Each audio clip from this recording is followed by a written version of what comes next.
Hello বন্ধুরা, আমি সুজাতা। তো দেখো আমার আজকের ব্রেকফাস্ট তোমাদের সঙ্গে শেয়ার করছি। আজকের বলে না, প্রতিদিনই আমি তোমাদেরকে দেখাই, শেয়ার করি। আজকেরও দেখাচ্ছি। আজকে আমার ব্রেকফাস্টে কী আছে দেখো।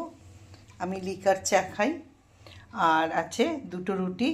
আর এই চাটা কিন্তু দার্জিলিং মানে কি পাতা চা, বুঝেছো তো? ফ্লেভার দারুণ গন্ধ।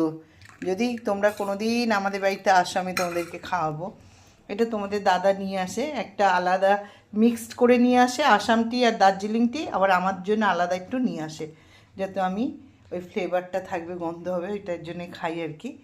যাই হোক গিয়ে, তো চলো আজকের আমার রুটি, চা রুটি খাচ্ছে। এই রুটি দুটো রাত্রির রুটি দুটো বেঁচে ছিল, গতকাল আমি খাইনি বলে দুটো রুটি বেঁচে গেছে। আর সাথে আছে আমার গোপুসোনার প্রসাদ। তো চলো আজকের ব্রেকফাস্ট হচ্ছে চা রুটি। আর কার কার ভালো লাগে বাসি রুটি দিয়ে চা খেতে? আমার তো দারুণ লাগে। তো চলো আমি খেয়ে নিই।